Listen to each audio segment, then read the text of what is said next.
Bonjour à tous, ce n'est plus un secret de polichinelle, la communauté d'agglomération Sarreguemines-Confluence va fusionner avec la communauté de communes de l'Albe et des Lacs. Et la communauté de communes du Pays de Bitche va fusionner avec celle de Rohrbach-les-Bitches. Ce sont les préconisations du préfet. Ce projet de schéma départemental de coopération intercommunale sera présenté le 12 octobre à 9 h dans la salle des délibérations du Conseil régional à Metz. Il s'agit d'une réunion publique à laquelle tout le monde peut donc assister. Aujourd'hui, Mosaïque consacre sa une à une première à Sarralbe et le moins que l'on puisse dire, c'est que le Festival de Fénétrange a mis les petits plats dans les grands à l'occasion de sa visite. Musicalement tout d'abord, avec la venue de l'Orchestre national de Lorraine, accompagné par 2 jeunes solistes et un chef de talent, mais aussi d'un point de vue gustatif, avec un repas gastronomique servi au restaurant La Fleur de Sel. Nous reviendrons plus longuement sur cet événement dans notre JT.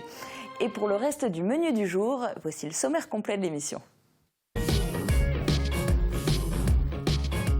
Avec l'agglo, plus belle la vie. Aujourd'hui, Mosaïque vous propose une immersion dans les coulisses du BTS transfrontalier mis en place au lycée Henri Nominé. Le jeune cuisinier Mathieu Otto de l'auberge Saint-Walfried a fini 3e du concours du Bocuse d'Or. Une réception a été organisée en son honneur en mairie de Sarreguemines. L'ancien ministre Bruno Le Maire était de passage à Sarreguemines. Il a notamment évoqué la polémique autour des propos de Nadine Morano sur la race blanche. Exceptionnellement, le festival de musique et de gastronomie de Fénétrange était délocalisé à Sarralbe, une première qui sera sans doute renouvelée. La 3e manche de la Coupe de Lorraine de canoë-kayak s'est déroulée ce week-end à Großbliederstroff. Petite histoire originale de Calvaire à Wieswiller, Svararkritz. Carnet de 14-18, quand 4 journaux de guerre deviennent une bande dessinée franco-allemande. C'est à découvrir dans Tendance, Art et Culture. Enfin, Dominique Postal termine son menu de saison en vous proposant en dessert des verrines, potirons et poires au fromage blanc. Et puis mon invité cette semaine est Léon Ditsch, président de l'association Culture et Bilinguisme de Lorraine. Il vous expliquera ses craintes concernant l'avenir du Platt et l'enseignement de l'allemand. On fait le point tout à l'heure en fin de JT. Il y a 2 ans, jour pour jour, avait lieu la cérémonie symbolique de la pose de la première pierre du pôle multimodal de Sarreguemines, ou plutôt le premier coup de pelle, replay. Votre ordinateur virtuel accessible où que vous soyez, 24 h sur 24, depuis votre PC, Mac, votre tablette ou votre smartphone. Pour les pros, la solution c'est le cloud ID Réseau. Pour l'occasion, chacun y est allé de son petit coup de pioche. Une mise en scène pour la cérémonie célébrant le début des travaux du pôle d'échange multimodal. Les ouvriers sont eux déjà à pied d'œuvre. 3 phases sont prévues pour le chantier. La première concerne le parc aux trains. Suivront ensuite les travaux concernant l'aménagement de la gare routière, puis pour finir par l'aménagement du parvis de la gare. La mise en service est envisagée pour la fin 2014, soit 15 à 18 mois de travaux avant de découvrir le nouveau visage du quartier de la gare. La date n'est pas encore fixée, mais l'inauguration officielle devrait avoir lieu dans les prochains mois. Les élus attendent peut-être une météo plus favorable. Ce n'est pas pour tout de suite. Regardez les prévisions de Météo France pour demain, présentées par Sandrine Serbino. 7,6% des accidents du quotidien ont pour origine l'activité domestique. Assurance accident de la vie, la sécurité par tous les temps. Bonjour tout le monde, pour demain, les grisailles se dissipent lentement en matinée, mais ça tarde encore et laisse échapper quelques gouttes par endroits. L'après-midi, la situation s'améliore et le soleil réussit à faire quelques percées. Côté température, pas trop d'amélioration, les minimales iront de 7 à 10 degrés, les maximales de 13 à 16 degrés. Demain jeudi 8 octobre, nous fêtons les Pélagies. Le soleil nous accompagnera de 7h37 à 18h54. Et tout de suite, retrouvez ma séquence préférée lorsqu'on laisse la parole aux enfants. Et aujourd'hui, il nous explique ce que c'est un héros.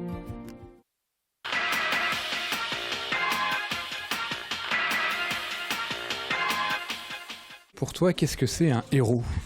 Un héros, c'est une personne qui vient en aide aux gens qui en ont besoin.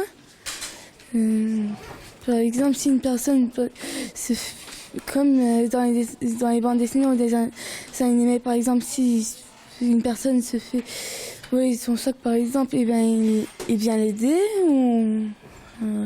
Et tu en connais dans la vie des héros ? Non ?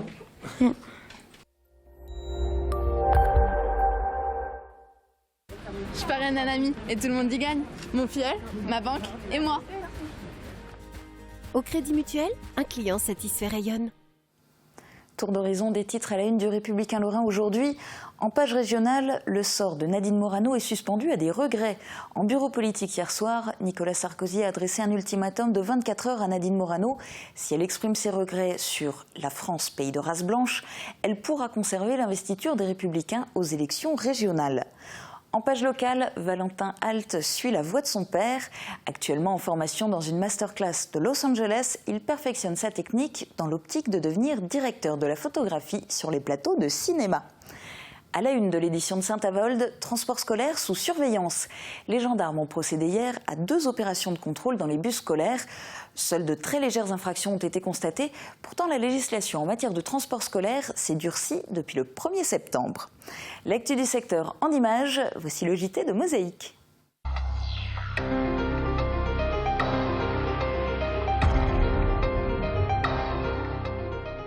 Sarreguemines compte 45 étudiants en BTS NRC.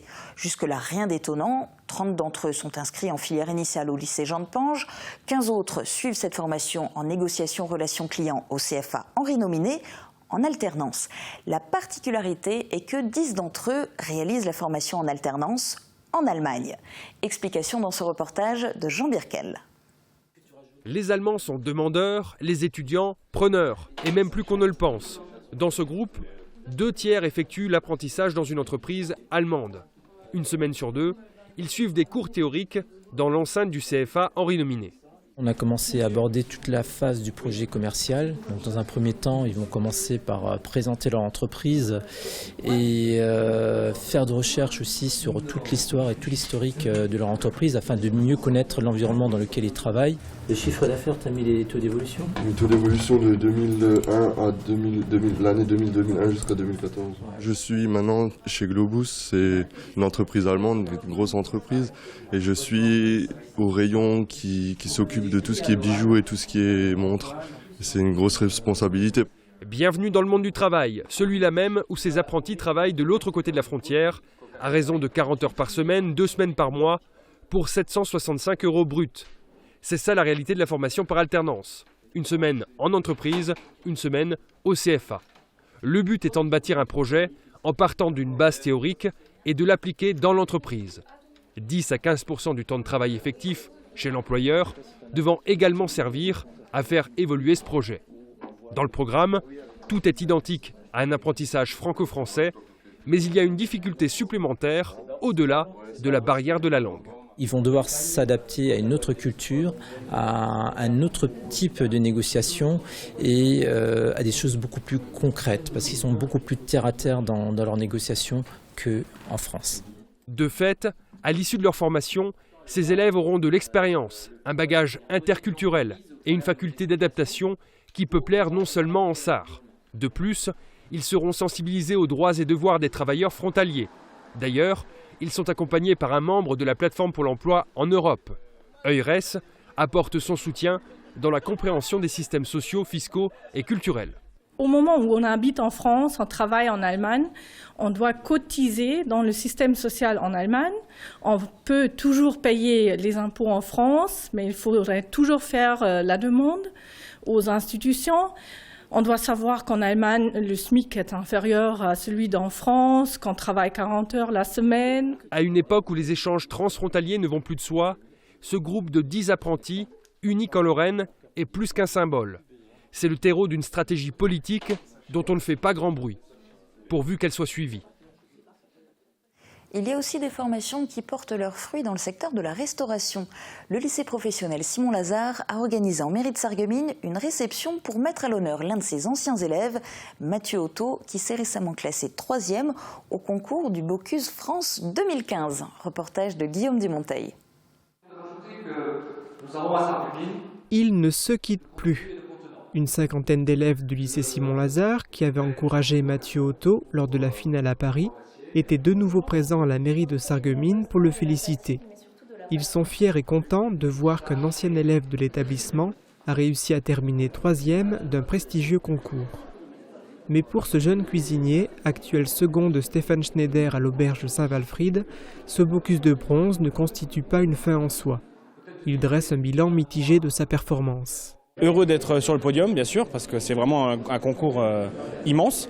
Mais on a toujours l'espoir de faire mieux et de se dépasser. Donc c'est pour ça qu'on tentera de faire mieux sur la prochaine édition. Le parcours exceptionnel de Mathieu Otto, qui avait auparavant travaillé au Ritz à Paris, sert de locomotive pour les responsables du lycée Simon-Lazare. Ils incitent les élèves actuels à se dépasser pour essayer d'atteindre l'excellence. Le rêve est possible, la réalité est au bout de vos doigts, au bout de votre volonté. Pour être un jour ici, à la place de Mathieu. Page de politique à présent avec une profusion de maires à Sarreguemines. En plus de celui de la ville, il y avait ceux de nombreuses communes alentours et Bruno Le Maire. Le probable candidat à l'investiture du parti Les Républicains pour l'élection présidentielle de 2017 a donné son avis sur un certain nombre de sujets, dont celui concernant la polémique sur Nadine Morano. Un reportage de Guillaume Dumonteil. Plus une famille politique. La France n'est pas une race. La France, ce sont des principes. La France, ce sont des valeurs fondamentales. L'ancien ministre Bruno Le Maire savait que parmi les spectateurs qui assistaient à cette réunion publique, de nombreuses personnes souhaitaient connaître sa position sur le sujet. Pour information, Nadine Morano a présenté la France comme étant un pays judéo-chrétien de race blanche, ce qui a provoqué de nombreuses polémiques. Bruno Le Maire éprouve les propos de Nadine Morano. Le nouveau budget. Et notez que la commission d'investiture du parti Les Républicains se réunit aujourd'hui. Et je vous le disais tout à l'heure dans la revue de presse, cette commission pourrait rejeter la candidature de Nadine Morano aux prochaines élections régionales si elle n'exprime pas de regrets concernant ses propos sur la France, pays de race blanche. Passons à un sujet plus léger, plus festif et qui combine les plaisirs. Un public nombreux s'est rendu à Sarralbe pour assister à un spectacle proposé dans le cadre du festival de Fénétrange. Les spectateurs ont écouté des musiciens de talent avant de savourer un repas gastronomique. Plus d'informations dans ce reportage de Thibaut Quillin, Jean Birkel et Guillaume Dumonteil.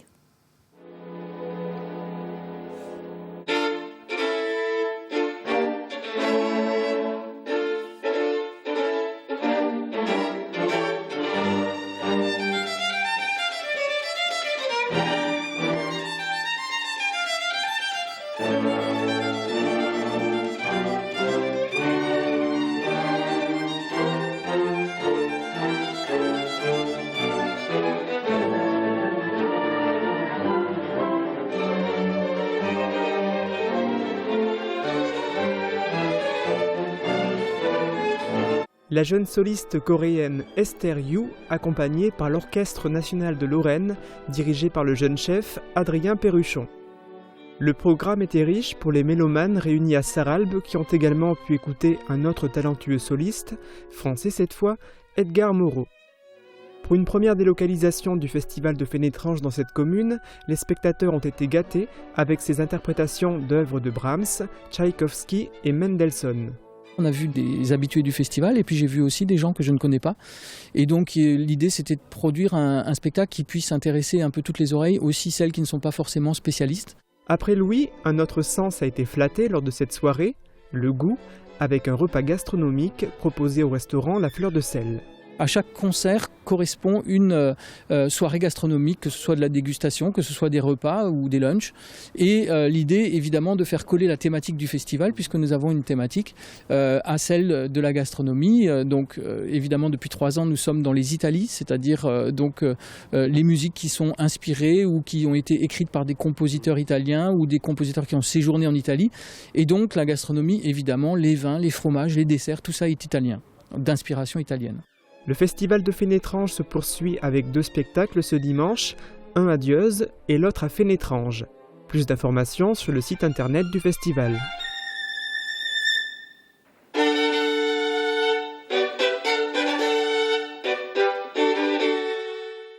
On continue en musique, même si ces musiciens n'ont pas encore atteint le même niveau. La tradition a été respectée. La musique municipale de Groß-Biederstroff a proposé son concert d'automne à l'espace Jeux et Loisirs. L'ensemble était accompagné par la Société de Musique Union de Diestroff. Je vous propose d'écouter un extrait du spectacle.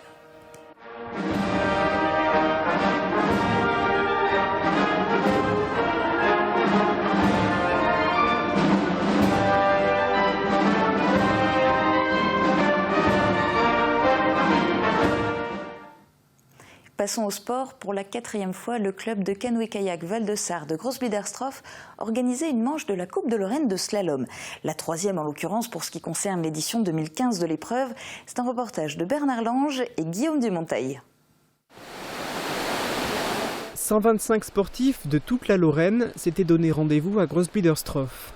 L'enjeu était important pour eux car cette épreuve leur permettait de remporter des points pouvant leur accorder le droit de concourir ensuite en niveau national. Il s'agissait de la 3e manche de la Coupe de Lorraine de slalom ouverte aux pratiquants qui possèdent la pagaie verte. Mais le plateau était également renforcé par des invités. Tous ont profité de la présence de suffisamment d'eau pour s'exprimer. Côté résultat, le club organisateur est satisfait des performances réalisées par ses licenciés. On notera notamment la victoire de Dirk Furman en kayak monoplace. Il s'agissait de la dernière épreuve de l'année disputée à Grossbiederstroff. Et pendant ce temps, mon invité la semaine m'a rejoint sur ce plateau, Léon Ditsch, bonjour. Bonjour. Vous êtes le président de l'association Culture et Bilinguisme de Lorraine. J'allais dire, les téléspectateurs, en fait, vous connaissent déjà puisque vous étiez déjà sur ce plateau. C'était au début du mois de mai dernier. C'était dans le cadre de l'émission Les Dossiers de Mosaïque, un débat auquel participait notamment le recteur de l'Académie de Nancy-Metz. Débat qui, à l'époque, portait sur l'avenir de l'enseignement de l'allemand. Mais en fait, vous défendez aussi bien l'allemand que le plate. Tout à fait. La définition de la langue régionale que nous avons retenue est la suivante. La langue régionale comprend à la fois les variétés dialectales parlées dans la Moselle dite germanophone et la langue standard, l'allemand standard, le Hochdeutsch ou le Schriftdeutsch. Et donc nous travaillons à la fois à la conservation autant qu'il est possible des dialectes, mais aussi à la promotion de l'enseignement de l'allemand standard dans l'éducation nationale. Et puis j'allais dire finalement pas seulement la langue en soi, puisque ce n'est pas pour rien que vous avez choisi comme nom pour votre association Culture et Bilinguisme. En fait, il ne s'agit pas que de la langue. Non, nous engageons évidemment pour le bilinguisme, mais aussi pour le biculturalisme. Toutes les cultures ont droit à une égale dignité, que ce soit la culture française, allemande, et au-delà également. Et nous considérons qu'il faut être fier de cette double culture dans notre région, que cette double culture et cette langue, évidemment, nous ouvrent les portes de l'Europe, de l'espace germanophone et au-delà du monde. Et c'est donc extrêmement important pour nos enfants et petits-enfants. Mais tout ne va pas pour le mieux dans le meilleur des mondes. Vous avez co-organisé une conférence de presse récemment à Sarreguemines pour tirer la sonnette d'alarme, notamment par rapport à la fusion des régions, la création de la fameuse grande région à Cal. C'est quelque chose qui vous fait peur ou est-ce que ça pourrait pas quand même être aussi une opportunité ? Alors nous avons eu cette année-ci deux grandes inquiétudes. Tout d'abord la réforme du collège dont nous avons parlé à l'occasion du débat du 5 mai dernier et également cette fusion des régions Alsace, Lorraine et Champagne-Ardenne dans une méga-région à Cal. Alors cette fusion évidemment nous interpelle. Les associations alsaciennes par exemple sont très inquiètes de la dilution des efforts qu'ils ont pu faire en faveur de la langue régionale dans un espace plus vaste. Nous, en Moselle, c'est un petit peu différent. Nous nous demandons si cette fusion n'est pas, d'une certaine manière, une chance pour nous dans la mesure où nous souhaiterions nous aligner sur les standards de ce qui se fait en Alsace, étant donné que la Moselle accuse un grand retard sur l'Allemagne et c'est peut-être une opportunité pour rattraper une partie de ce retard. Oui, alors reste à voir comment ça se passera du côté de la Champagne-Ardenne, puisque eux, a priori, ne sont pas trop tournés vers l'Allemagne, mais bon, ça, on le verra dans les mois qui viennent. Alors, vous menez régulièrement des actions, vous avez notamment envoyé, encore tout récemment, des courriers au président du conseil départemental, au président du conseil régional. Moi, j'ai envie de vous demander, plus d'un point de vue vraiment personnel, quels sont vos espoirs, quels sont vos rêves ? Alors nos espoirs, ils tiennent en peu de choses, en une formule, je dirais, c'est que nous espérons, j'espère, voir une Lorraine bilingue, une Lorraine qui soit en mesure de s'ouvrir à l'Europe et au monde.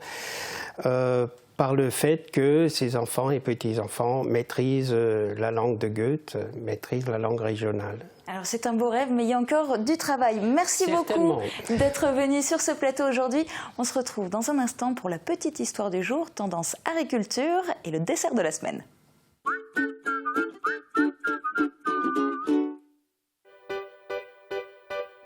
Today and you walk on a new way. Don't even say you've got a part and then you play. I wish you love and you love, but don't forget to fight. I just wanna be around for the final countdown. Never mind the cloud and the rain. I'm very, very close to the sunshine. Never mind the cloud and the rain. I'm very, very close to the sunshine. Never mind the fruit and the pain.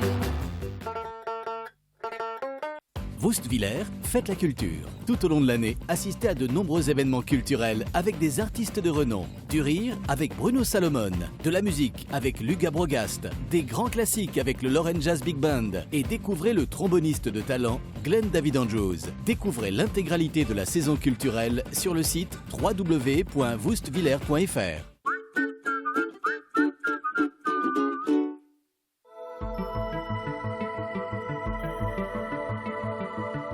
AVS. Notre métier, vous accompagner.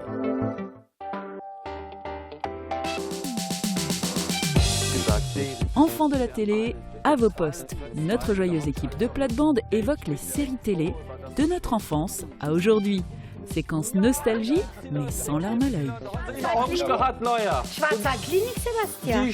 Des éclats de rire, c'est demain sur Mosaïque.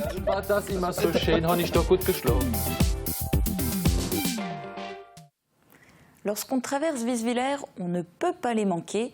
Les croix et calvaires sont plutôt nombreux dans et à l'extérieur du village. Souvent, ils rappellent certains événements tragiques, mais ils représentent toujours des petits morceaux d'histoire locale.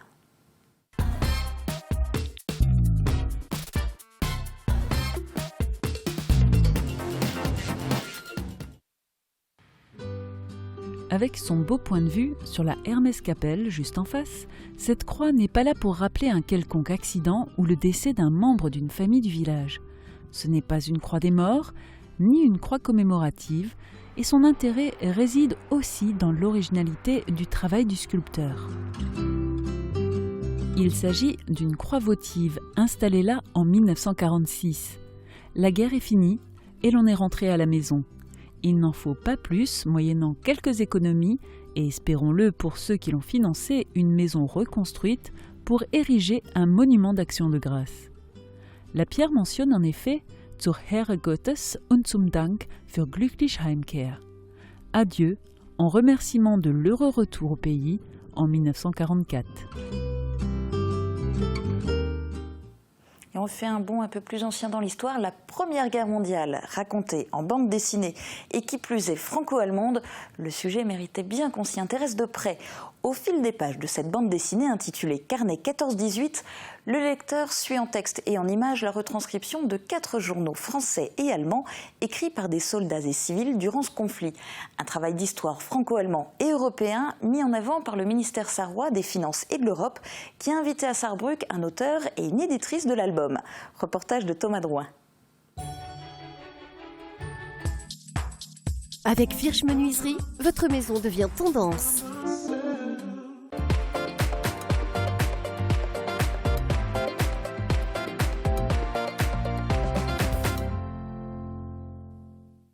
La culture mémorielle française et la culture mémorielle allemande, en ce qui concerne la Première Guerre mondiale, en ce cas particulier, est différente.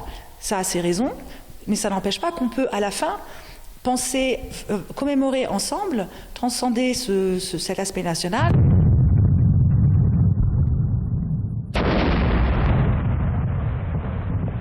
Une des questions auxquelles nous voulons amener les jeunes lecteurs, c'est comment est-ce possible que ces deux pays qui sont aujourd'hui amis ont pu, il y a si peu de temps finalement, parce que la Première Guerre mondiale c'est quand même relativement proche, comment est-ce que les deux sociétés ont pu engloutir toutes leurs ressources dans une guerre aussi dévastatrice, alors qu'ils étaient voisins et qu'il y avait déjà énormément de liens à l'époque. Il y a la guerre qui a quand même été la guerre de millions d'individus. Donc c'est la guerre composée de destins singuliers, qui est quand même une expérience collective française. C'est une expérience collective allemande, mais c'est aussi une expérience collective européenne. Le point de vue justement franco-allemand, c'est vraiment de montrer à quel point les jeunes Français et les jeunes Allemands étaient proches les uns des autres, pas dans le sens que les deux sociétés étaient dans des termes amicaux, mais dans le sens où les jeunes Français et les jeunes Allemands ont vécu des choses tout à fait comparables et ils avaient un regard sur l'ennemi qui est tout à fait comparable aussi. C'était très intéressant de voir qu'il y avait autant de parallèles en ce qui concerne l'esprit de revanche, le chauvinisme, le patriotisme.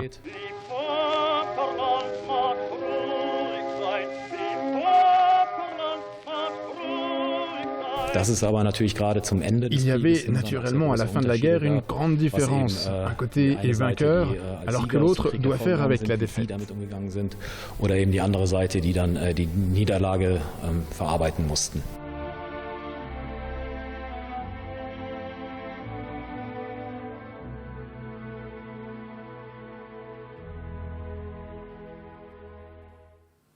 Et notez que Carnet 14-18 est publié en français et en allemand. Si en France, cette bande dessinée se trouve en concurrence avec de nombreux autres ouvrages sur ce thème, en Allemagne, elle a reçu un très bon accueil. Elle est d'ailleurs nominée pour le Deutscher Jugendliteraturpreis dans la catégorie Livre de jeunesse documentaire. Le lauréat sera connu le 16 octobre. En attendant, place au dessert avec encore une fois du potiron au menu. Dominique Postal vous propose des verrines potiron et poire au fromage blanc. Original et de qualité, les cuisines Aviva présentent entrée plat dessert. Aviva, la cuisine qui vous va.